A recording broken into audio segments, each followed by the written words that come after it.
আগামী 8ই জানুয়ারি মালদায় দলীয় কর্মসূচিতে যোগ দেবেন তৃণমূল কংগ্রেসের সর্বভারতীয় সাধারণ সম্পাদক অভিষেক বন্দ্যোপাধ্যায়।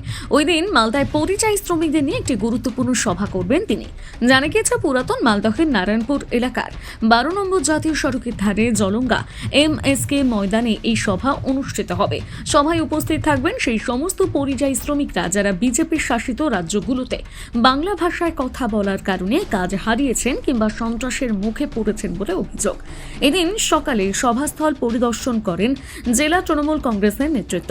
দলের দাবি, মালদহ জেলার অন্তত 2 থেকে 3 হাজার পরিযায়ী শ্রমিক ভিন রাজ্যে গিয়ে নানান সমস্যার সম্মুখীন হয়েছেন।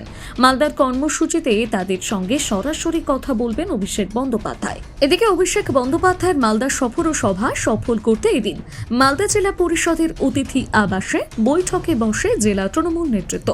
বৈঠকে উপস্থিত ছিলেন দলের জেলা সভাপতি, জেলার মন্ত্রী, সভাধিপতি, একাধিক বিধায়ক ও ব্লক স্তরের নেতৃত্ব। এই বিষয়ে মালদা তৃণমূল জেলার সভাপতি আব্দুর রহিম বকশি বলেন, আগামী 7 তারিখে উনি রায়গঞ্জ থেকে চলে আসবেন আমাদের মালদাতে। গোল্ডেন পার্কে থাকার কথা চলছে।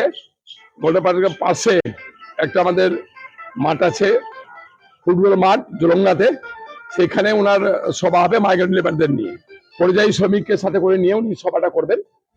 এবং সেখানে পরিযায়ী শ্রমিকের কথাগুলো শুনবেন, যাদেরকে পুশব্যাক করে দেওয়া হয়েছিল, যাদেরকে টর্চার করা হয়েছিল, যাদেরকে লাগাতার ভাবে যাদের বাড়িঘর ঝুপড়ি ছিল তাকে ভেঙে দেওয়া হয়েছিল, সে সমস্ত পরিযায়ী শ্রমিকের কথাও শুনবেন এবং পরিযায়ী শ্রমিকের মূলত সেই সভাটা অনুষ্ঠিত হবে। কিভাবে প্রস্তুতি নিচ্ছেন দলগতভাবে? আমরা আজকে এখানে বসছি, আমাদের দলীয় জেলা কমিটির মিটিং ডেকেছি, সেখানে আমাদের আলোচনা হবে।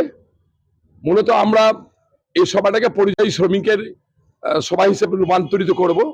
অন্য লোক আমরা ওখানে যাওয়ার কোনো প্রস্তুতি নিচ্ছি না, কারণ পরিযায়ী শ্রমিক, বাঙালি পরিযায়ী শ্রমিক বিজেপি শাসিত রাজ্যগুলোতে যেভাবে প্রতিদিন খুন হচ্ছে, লাঞ্ছিত হচ্ছে, অপমানিত হচ্ছে, মহিলাদের শ্লীলতাহানি করা হচ্ছে, সেটা নিয়ে আমাদের সেনাপতি, সর্বভারতীয় সাধারণ সম্পাদক তাদের সাথে কথা বলবেন এবং তারা যে অত্যাচারিত হয়েছে সে কথাগুলো তাদের সাথে শুনবেন এবং তারা ক্ষতিগ্রস্ত হয়েছে সে ক্ষতিগ্রস্ত নিয়েও তাদের সাথে তিনি আলোচনা করবেন।